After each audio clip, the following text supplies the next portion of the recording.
Hi అండి. అందరికీ నమస్తే. నేను మీ Jyothi Vemula. Welcome back to my channel Vemula వారి వంటిల్లు.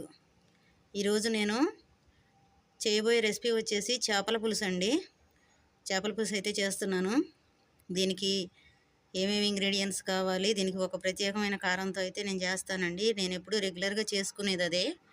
అది ఎలాగో మీకైతే ఇప్పుడు చూపిస్తాను. దీనికి ఏమేమి ఇంగ్రీడియంట్స్ కావాలి, నేను ఎలా చేశాను అనేది అయితే లేట్ చేయకుండా మనం వీడియోలోకి అయితే వెళ్ళిపోదాం ఫ్రెండ్స్. నేనైతే 1.5 కేజీన్నర చేపలతోటి అయితే ఈ చేపల పులుసు చేస్తున్నానండి. నేను ఎలా చేస్తాననేది ఇంకా లేట్ చేయకుండా వెళ్దాము. మీరు ఎవరైనా సరే ఈరోజే ఫస్ట్ టైం నా వీడియో చూస్తున్నట్టయితే నా వీడియోకి అయితే ఒక లైక్ ఇవ్వండి ఫ్రెండ్స్. ఛానల్ని అయితే సబ్స్క్రైబ్ చేసుకోండి. ఇంకా కర్రీ అయితే స్టార్ట్ చేసేద్దాము. ఓకే ఫ్రెండ్స్, ఇప్పుడు నేను 1.5 కేజీన్నర చేపలు అయితే తీసుకున్నానండి. 1.5 కేజీన్నర చేపలకి మసాలాలు అయితే ఇప్పుడు మనం తయారు చేసుకుందాము. ఇది పెద్ద సైజు 2 ఉల్లిపాయలు, ఒక 5 ఇలాచి, 1 ఇంచు దాల్చిన చెక్క, ఒక 10 లవంగాలు, 1 టేబుల్ స్పూన్ గసాలు, 3 టేబుల్ స్పూన్లు ధనియాలు. ఇప్పుడు ఇవన్నీ మనం ఫస్ట్ మసాలా అయితే పట్టుకుందాము. మసాలా పట్టుకున్న తర్వాత నెక్స్ట్ ప్రాసెస్లోకి వెళ్ళిపోదాం. ఓకే అండి, ఇప్పుడు మనం ఫిష్ అయితే మొత్తం క్లీన్ చేసి ఉప్పు పసుపు కలిపి పెట్టుకున్నానండి నేను. ఇప్పుడు దీనిలోకి మిగతా కావాల్సిన ఇంగ్రీడియంట్స్ అయితే చూపిస్తాను. కర్రీకి సరిపడా ఆయిల్, అంటే నేను కేజీన్నరకి ఒక 100 గ్రాములు అయితే ఆయిల్ తీసుకున్నాను. ఇది ఇందాక మీకు చూపించాను కదా, ఈ మొత్తం కలిపి దాల్చిన చెక్క, లవంగాలు, యాలక్కాయలు, గసగసాలు, ధనియాలు, ఉల్లిపాయలు మొత్తం కలిపి పేస్ట్ అయితే చేసి పెట్టుకున్నాను. కొత్తిమీర, ఇది 100 గ్రాములు చింతపండు అండి. చింతపండు గుజ్జు ఉడకబెట్టి పెట్టుకుంది. నేను ఇలానే వాడతాను, మీకు తెలుసు కదా, ఇంతకుముందు వీడియోస్లో కూడా చూపించాను. ఇంకపోతే ఒక 2 టేబుల్ స్పూన్లు అల్లం వెల్లుల్లి పేస్టు, 1 టేబుల్ స్పూన్ గల్లుప్పు, 1.5 టేబుల్ స్పూను కారం, 1/2 టేబుల్ స్పూను పసుపు.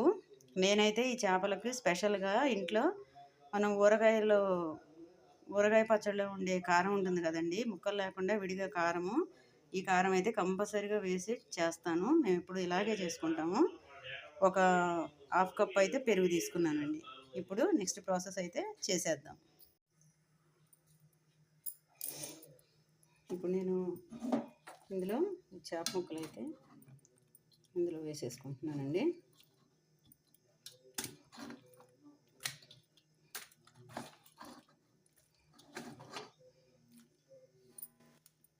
దీనికి ఇప్పుడు మనం ఈ ఇంగ్రీడియంట్స్ మొత్తం 1 బై 1 అయితే కలిపేసుకుందాము.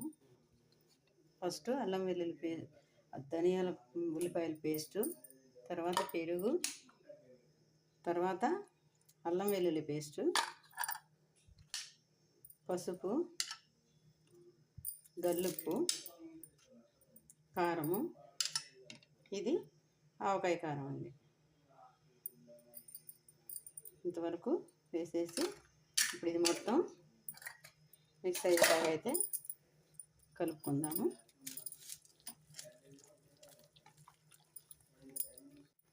ఓకే అండి, అన్నీ మసాలాలు అయితే మన చేప ముక్కలకి ఇలా పట్టించేసి ఒక 1/2 అవర్ అయితే అలా వదిలేయాలండి. నేను అన్నీ కలుపుకున్నాను, 1/2 అవర్ అయితే అయిపోయింది. ఇప్పుడు మనం స్టవ్ వెలిగించుకొని ఆయిల్ అయితే వేసుకుందాము. నేనైతే 100 గ్రాముల ఆయిల్ అయితే తీసుకున్నానండి. ఇప్పుడు ఆయిల్ హీట్ ఎక్కిన తర్వాత ఆయిల్ అయితే హీట్ ఎక్కిందండి. ఇప్పుడు మనం ఈ చేప ముక్కలు అయితే ఇందులో వేసేసుకున్నాము.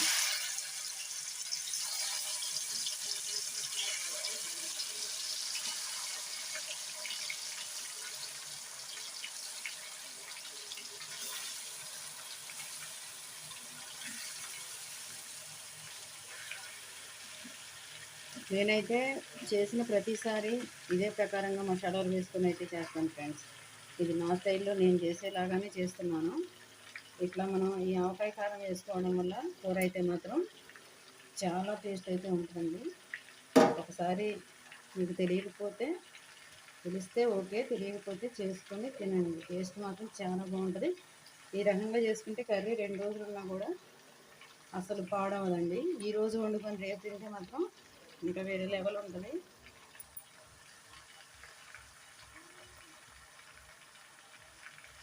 ఇప్పుడు దీన్ని మనం మూత పెట్టేసుకొని ఒక 5 నిమిషాలు అయితే అసలు కదపకూడదండి.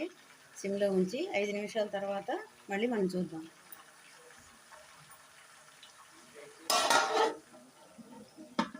మూత పెట్టేశాను. ఒక 5 నిమిషాల తర్వాత మళ్ళీ చూద్దాం. ఇప్పుడు ఒకసారి మూత అయితే తీసి చూసుకున్నాము. దీన్ని మనం గంట అయితే అసలు పెట్టకూడదు ఫ్రెండ్స్. దీంట్లో చిన్నగా క్లాత్తో పట్టుకుని ఒకసారి అయితే కదిలించాలి. అడుగంటకుండా ఒక 5 నిమిషాలు అయితే అలా వదిలేద్దామండి. మళ్ళీ ఒకసారి అయితే మూత తీసి చూసుకుందామండి. చూసారా?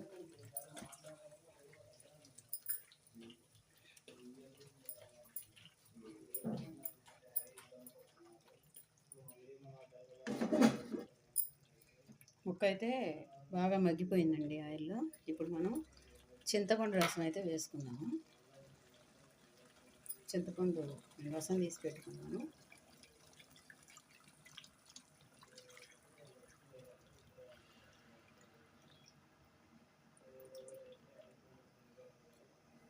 ఒక్కసారి అయితే కదిలించి జస్ట్ వదిలేయడం అండి. ఈ స్టేజ్లో కొంచెం మనం ఉప్పు కారం పులుపు చూసుకొని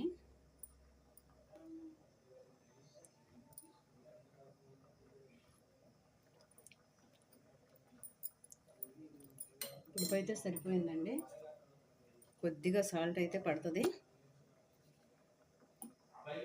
ఒక టేబుల్ స్పూన్ సాల్ట్ అయితే పడుతుంది, వేసుకున్నాను. ఇప్పుడు దీన్ని మళ్ళీ ఒకసారి అయితే కలుపుకుందాము. కొద్దిగా వాటర్ అయితే వేసుకోవాలండి, నార్మల్ వాటర్. ఇంకొక గ్లాస్ వాటర్ అయితే వేసుకుంటున్నాను. ఇప్పుడు మనం మూత పెట్టేసుకొని మీకు సన్న మంట మీద ఒక గంట వరకు అయితే మాత్రం నిదానంగా ఉడకాలి ఫ్రెండ్స్. నేను కంప్లీట్ అయిన తర్వాత అప్పుడు మళ్ళీ మీకు చూపిస్తాను. ఒకసారి మూత అయితే తీసి చూసుకుందామండి. కర్రీ చక్కగా దగ్గరగా అయితే వస్తుంది. ఇది ఒక 10 నిమిషాలు ఉంచితే సరిపోద్ది. మళ్ళీ మూత పెట్టేస్తాం. ఓకే అండి, గంట అయితే అయిపోయింది. ఒకసారి మన కర్రీ ఎంతవరకు వచ్చిందో మూత తీసి చూసుకుందాము. కర్రీ అయితే ఆల్మోస్ట్ వచ్చిందండి. ఇప్పుడు ఇందులో ఒక టేబుల్ స్పూన్ గరం మసాలా,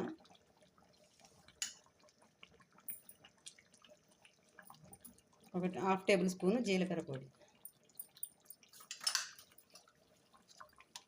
పుదీనా, కొత్తిమీర, ఇంతేనండి. ఒకసారి అయితే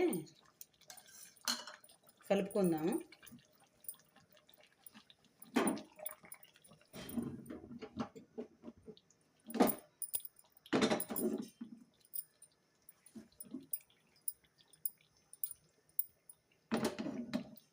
అయిపోయిందండి.